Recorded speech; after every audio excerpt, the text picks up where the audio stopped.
Muy bien, gente, 52 minutos son los que pasan de las 16 horas. Seguimos en Bajo este Sol Tremendo, habitando un espectacular momento que es ni más ni menos que el regreso de una queridísima compañera, el regreso en rigor de nuestro ciclo anterior, Fuera de órbita, pero bueno, la bienvenida a este nuevo ciclo que es Bajo este Sol Tremendo, y de la compañera que estamos hablando es de la espectacular Lucía García Itzigson, que obviamente tanto saben ustedes del otro lado, pero bueno, ella es comunicadora, militante de hijos y muchísimas otras cosas más, pero sobre todo una espectacular compañera que la extrañábamos.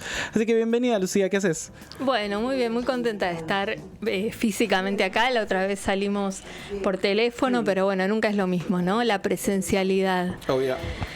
Así que sí, bueno, hoy traigo para compartir una experiencia que de alguna manera vivimos las y los argentinos, porque las madres, las abuelas son una parte nuestra, y estuvieron estos días, esta semana que pasó en España, recibiendo un premio allí en Madrid de los abogados de Atocha y las comisiones obreras, que tiene que ver con algo que sucedió hace casi 50 años allí en España, y que quería, bueno, un poco compartir porque hay algunos paralelismos para pensar, y porque además me parece que es momento de que dejemos de pensar a Milei como un fenómeno extravagante y novedoso. Digo, esto nos colgamos 2 años. Particular, excepcional, ¿no? Claro, estas derechas rancias existieron en otros momentos, por ahí con algunas características distintas y propias de su tiempo, pero no es nuevo nada de lo que vienen a plantear, y tampoco es nuevo que ha habido oposición, ¿no? Que ha habido organización popular para enfrentarse a esto. Y entonces, hablando de los abogados de Atocha, por los cuales se instituye este premio, se trata de un hecho que ocurre en la transición española. Ustedes saben que Franco gobernó 36 años España. Francisco Franco, nos referimos a él, al dictador falangista, a partir de que termina la Guerra Civil en 1939 hasta su muerte el 20 de noviembre de 1975. Al año siguiente se produce este ataque a estos 5 abogados que mueren. Se conoce como la masacre de Atocha porque la calle donde estaba ubicado el estudio en Madrid era Atocha 55. Sí, tomo Muy bien, porque no son las 17 horas. Muy bien. Y entonces, bueno, ellos eran abogados de los trabajadores, las que estaban articulados con las comisiones obreras, eran militantes además del Partido Comunista, y en esta transición había muerto Franco, pero todavía no se había vuelto a instaurar el sistema democrático republicano en España, y la derecha quería ver cómo conservar el poder. Sucede esta masacre que podríamos homologar al accionar de lo que acá fue la AAA, estos grupos paramilitares, ¿no? El Estado no se hace abiertamente cargo, pero convalida, deja hacer, ¿no? Y bueno, y entonces en homenaje a estos abogados es que se instituye este premio, que en este año, el 2026, el año en el que se cumplen 50 años del golpe de Estado en nuestro país, esta comisión decide entregárselo a madres y abuelas de Plaza de Mayo, ¿no? Con todo el simbolismo que eso implica, y también con una tradición muy hermosa que tienen los pueblos, que es esta de darse la mano, ¿no? En momentos, en contextos difíciles, de ofrecerse respaldo, de reconocerse, de abrazarse en el transcurso de los años.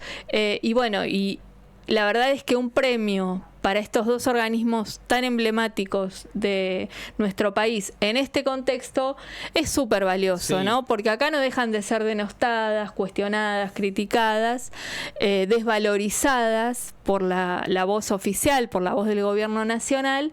Entonces, sentir el reconocimiento de otros pueblos, y aparte, bueno, con todo un acompañamiento, porque estuvo la televisión española acompañando ahí, cubriendo cada evento del que participaron.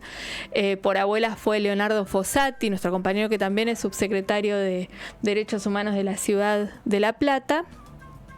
Y por madres de Plaza de Mayo estuvieron Carmen Arias y Sara Rad, que es madre de Tucumán.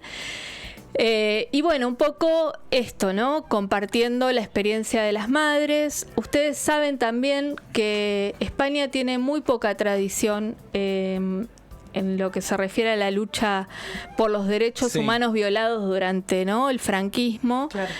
Hay cantidad, por ejemplo, de en aquel momento niñas y niños, hoy adultos y adultas que fueron apropiados, lo que nosotros conocemos acá como bebés apropiados, que desconocen su identidad de origen, pero que tampoco se llegó a problematizar ni a dimensionar cuál es la cantidad. Solo tengo un centro de eso, que es la película de Almodóvar, que está Penélope Cruz y Rosy de Palma, creo que se llama la actriz ella icónica. Exacto. Pero es lo único que vi de filmografía, que es lo, viste, es la puerta de entrada a las problemáticas de otros territorios. Es una peli, ¿viste? Sí, obvio. Total. Sí, como que no hubo política de Estado, no hubo... No, y tampoco hay una dimensión cultural, ¿no? Claro. De la Total. profundidad de ese fenómeno en España. Sí está muy tematizada y hay mucha producción alrededor de la Guerra Civil Española, que la verdad es que es un hecho dolorosísimo y que también tiene puntos de contacto con lo que se vivió en la dictadura argentina, porque no deja de ser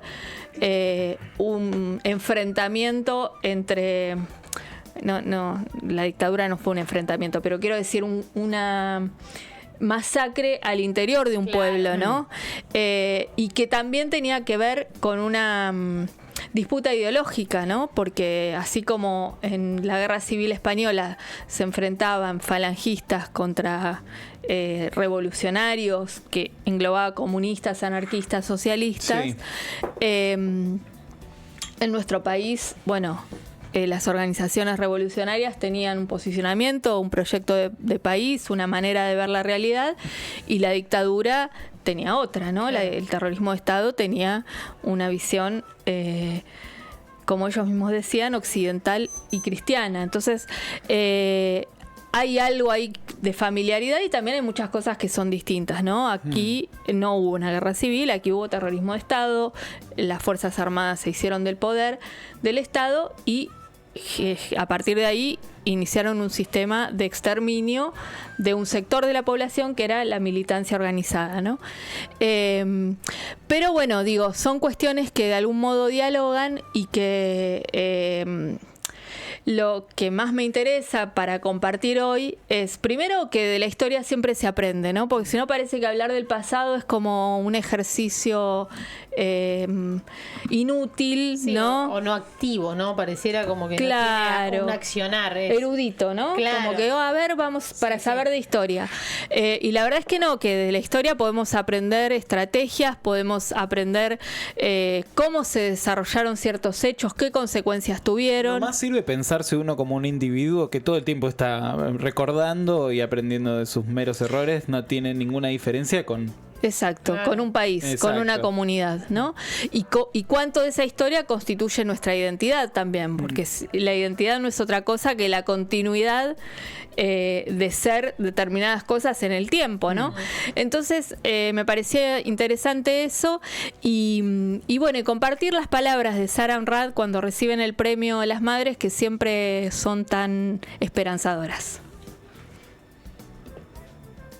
Ayer le comentaba a los compañeros si uno nunca sabe si le sobran las palabras o le faltan cuando uno está tan emocionado y tan agradecido.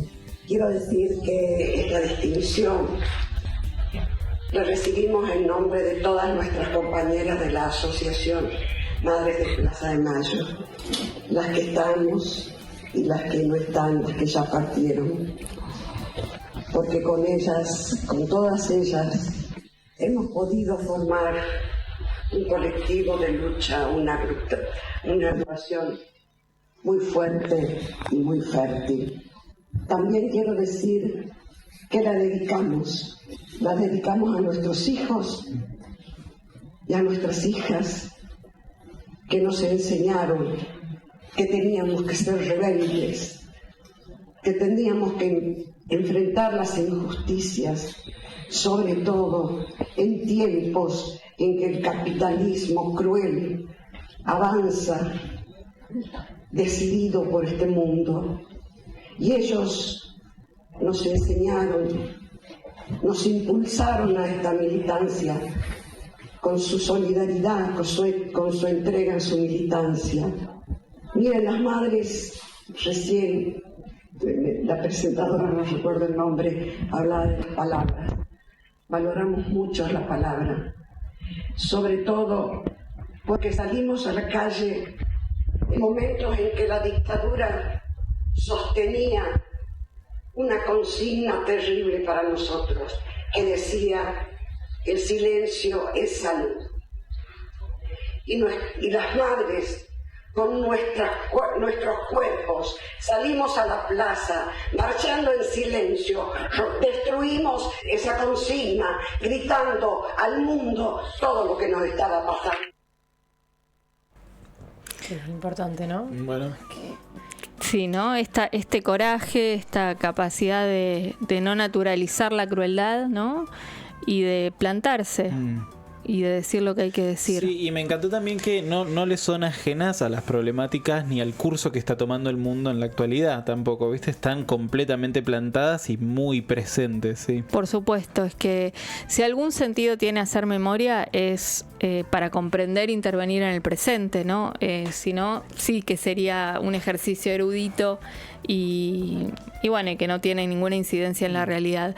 Creo que este año que se nos abre con el 50 aniversario del golpe de Estado, tiene que permitirnos esto, ¿no? Instalar esta conversación, pero en clave del presente. Lo que estamos viviendo con el gobierno de Milei es la continuidad del proyecto económico y social, no digo político, de la dictadura, porque es bajo otro formato, pero en términos de proyecto económico es el extremo del aperturismo, ¿no? De la destrucción de la industria nacional. No sé, ustedes eran muy chiquitos, pero por ahí vieron en No, vi todo. alguna oportunidad la publicidad de la silla que se rompe. La vi, no sé si, a vivo. No, la vi a vivo. Yo era bien obvio. chiquito ahí, o sea, no existía ahí. Es una reliquia histórica, pero búsquenla porque creo que está en las redes. Sí. Todas las sillas son resistentes, menos la silla argentina que se rompe cuando te sentás, ¿no? Entonces, esa continuidad en el sentido de destruir, ¿por qué destruir la industria? ¿Por qué destruir a la clase trabajadora, que es la que puede organizarse, confrontar y disputar cómo se reparte la torta en nuestro país? Qué picardía no entender que no hay nada más valioso que tener una industria propia. O sea, no hay nada más poderoso y enriquecedor para una nación, para un país, tener su propia... hacerse de sus propias cuestiones, ¿me entendés? Pero es muy, muy curioso porque, o sea, no curioso, sino que tiene total sentido con lo que decía Lucía, porque yo me acuerdo en su momento en la facu había que, a mí me quedó la plaquita de Facebook, ¿no? Me quedó como la frase, pero hay un filósofo, si no me equivoco, Mario Casalla, no sé si lo tienen, bueno, sí, que decía en un momento, hablaba del arte latinoamericano y decía que la exacerbación de lo ajeno lleva, o mejor dicho, sí, la exacerbación de lo ajeno lleva a la desvalorización de lo propio, ¿no? Y es esa formulita, ¿no? De las derechas y en realidad de los dueños del mundo para hacer más, tener más, todavía más cosas que apropiarse más de las riquezas, es esa cuestión de bajarnos el autoestima como pueblo y decirnos que allá es mejor, que afuera vas a construir mejor tu vida, o que lo de afuera es mejor y lo de acá no vale, entonces mejor que vengan empresas extranjeras, que venga un empresario extranjero a decirte qué hacer con tus tierras. Pero bueno, es ese autoestima que también tenemos que recuperar como nación, ¿no? Totalmente, y esa soberanía, ¿no? Sí. Que no es solamente en términos de territorio, que también lo es, sino también en términos simbólicos, ¿no? Que lo veo tan lejano actualmente, lo veo. Pero tan... bueno, yo creo que no.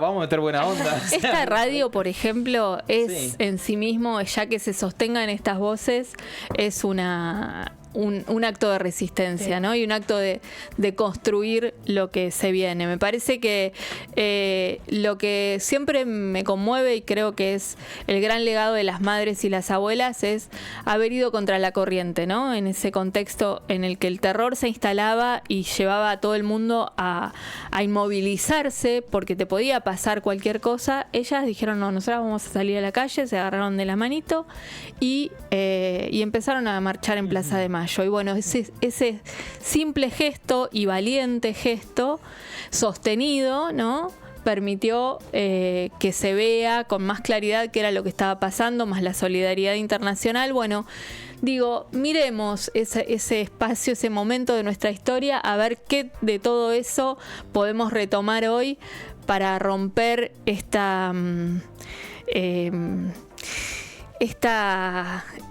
discursividad, porque yo lo escuchaba a Milei en la derecha fest, porque bueno, una tiene que saber también lo que ellos están diciendo, sí, ¿no? Y intenta construir un discurso racional en torno a por qué el triunfo del capitalismo, ¿no? Y bueno, y suma datos y elementos y razonamientos aparentemente lógicos. ¿Milei habló en la derecha fest? No sabía. Sí, habló como media hora. Gritó, viste que sí, más bien grita. ¿Y qué estaba enardecido el público? Porque hay una tendencia a aburrir. Bueno, intensa. Sí, circularon algunos audios donde se escuchaban otras cosas, o sea, como abucheos por momentos. ¿En la derecha fest? ¿Incluso adentro? Incluso adentro, sí. Pero bueno, él habló y expuso su perspectiva, su punto de vista, que ya le conocemos, ¿no? Pero nuevamente sobre esto, defendiendo el capitalismo como el sistema donde vencen los más fuertes. Recicló el de Davos, o sea, dijo claro, 2 por 1, claro, como si nadie lo hubiese visto. Y bueno, digo, plantarse y empezar a desnaturalizar y a discutir y a tensionar esos discursos desde la palabra, nosotros que somos comunicadoras y comunicadores, pero también desde el cuerpo, desde manifestarnos. Bueno, en breve va a haber una movilización, ¿no?, de la diversidad sexual el 7 de febrero. Creo que son modos de confrontar, ¿no?, esta realidad que se nos pretende imponer como la única posible y la mejor, sí, y empezar a encontrar por dónde están esas grietas que cada vez van a ser más grandes. Sí, también yo siempre abro preguntas y digan redondeen mi última. Lucía, tipo, la hija esperando en el colegio que la pasen a buscar. Sí, Lucía haciendo el cierre increíble y yo. No, pero sigamos, yo encantada. En lo que estábamos escuchando recién el audio, se habla de poner el cuerpo. Y hace poco estaba teniendo una conversación con mi compa que también, como que todo el tiempo enroscándonos un poco en nuestra cabeza con todo lo que está ocurriendo. Y hay algo que yo allá hace mucho tiempo, que no es una cosa que se me haya ocurrido a mí, sino que hace mucho tiempo está dándome vueltas, que tiene que ver con empezar a vernos como actores de nuestra sociedad y también a vernos en esas frases que decimos, porque después no sale nadie a la calle, nadie ¿quién soy es nadie? Yo también. Claro, ¿quién es nadie? ¿Quién es la gente de la que estamos hablando? Sirve mucho para discusiones de pareja también eso, no tirar un titulazo así al aire. Claro, bueno, es que, pero ¿quién es? ¿Entendés? O sea, ¿quiénes son esas personas? Somos nosotros, o sea, no hay otra posibilidad de acción. Es lo que pasa, y es una cosa que hablaba con G mucho, es que, claro, cuando acá se inundó La Plata, tuvimos que salir y no había ni tiempo para cuestionarnos ni 2 segundos de, bueno, hago una negociación en mi cabeza de cuándo puedo salir, cuándo. O indignarse primero. Claro, salías y tenías que ir a ayudar a la gente que se inundó, a poner el cuerpo y demás, y es lo que está pasando ahora en el sur. No hay tiempo ni para dar una nota, capaz, no hay tiempo ni para comunicarlo porque la urgencia es tal. Pero digo, empezar a entender la dimensión de las cosas y tal vez que no nos explote en la cara, ¿no? Pero también entenderse porque si no, como protagonistas. Claro, porque si no, la discursividad muchas veces generamos una distancia con los hechos. Claro. Que nos ponemos en analistas, ¿no? Claro. De lo que pasa. Claro, y todo el mundo está haciendo. Y también esto.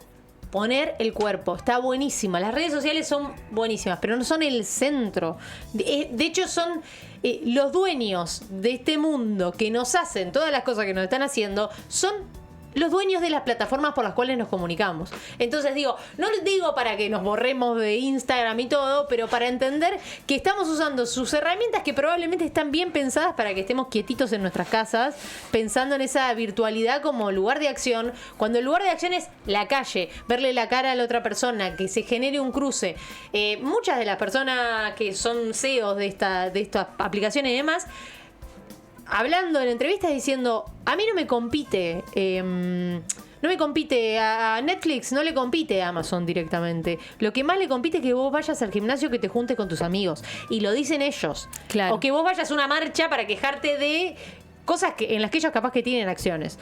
Digo, entonces me parece importante entender que no entremos en su juego, de pensar que desde la virtualidad construimos.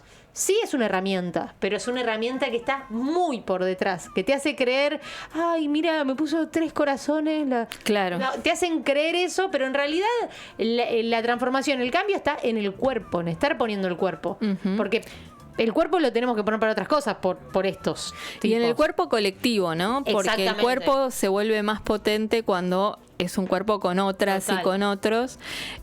Así que bueno, en esa línea pensar también que tenemos unas fechas en el calendario, decíamos la del 7 de febrero, acá en La Plata el 23 de marzo tenemos que hacer estallar la Plaza Moreno. Total. Le decimos a nuestra audiencia que ya se vaya reservando ese lunes, y el 24 de marzo en Plaza de Mayo, ¿no? Eso en lo inmediato. Seguramente a lo largo del año van a ir apareciendo otras fechas que vamos a ir compartiendo también. Y porque además no deja de ser muy gratificante encontrarse, manifestarse colectivamente y bueno, volver a tu casa y a tu celu, pero con la sensación de haber hecho tu aporte para transformar.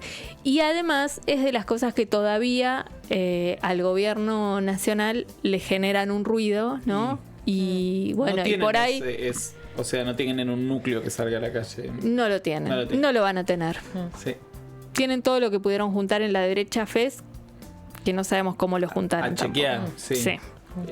Hay no viene a tema de todas las cosas lindas que han dicho, pero hay un momento que lo presentan a Seba Pareja y lo quieren pintar como que es alguien que estuvo ahí siempre y que es un referente de la derecha, y la gente estaba tipo, ¿y vos quién sos? ¿Quién sos? Y después, gracioso, tenía un colega guitarrista ahí en Instagram, pim pam pum, mirando historias, haciendo la prueba de sonido para la derecha. No, mira ¿hacia dónde fue a parar? Y bueno, por ahí hay que decirle, ¿no? Si sabe lo que está haciendo. Preguntarle. No lo conozco. No. Nos tenemos, viste, de esos contactos, de esas mueblerías que quedaron ahí. Claro. Pero bueno, me encanta... Me encanta todo lo que trajiste, porque bueno, yo me pongo así, después me agarro una cosa, pero es lo que te pasa cuando te cruzás con las personas, cuando te encontrás con las personas. Hay un motor, algo que tiene que ver con algo mucho más, siento como interno, mucho más incluso hasta primitivo, de encontrarnos, de organizarnos, una cosa de ritual. Así que bueno, el 23 y el 24, bueno, y el 7 también, el 7 de febrero, 23 y 24 de marzo, vamos a estar ahí poniendo el cuerpo, ¿no? Invitando, ¿no? Convoquemos a vecinas, vecinos, familia, amigos, amigas a ser parte, ¿no? A protagonizar también. Total. Lucía, muchísimas gracias. Espectacular primera entrega en Bajo este Sol Tremendo, y ahora me parece que te consta volver a ese sol tremendo, ¿o no? Sí. Bueno, no me va a mira, nosotros también un poco, pero en un ratito nomás. Así que con eso. Ya venimos con más Bajo este Sol Tremendo. Dale, lo dije muchas veces. Este sol tremendo, bajo este sol tremendo.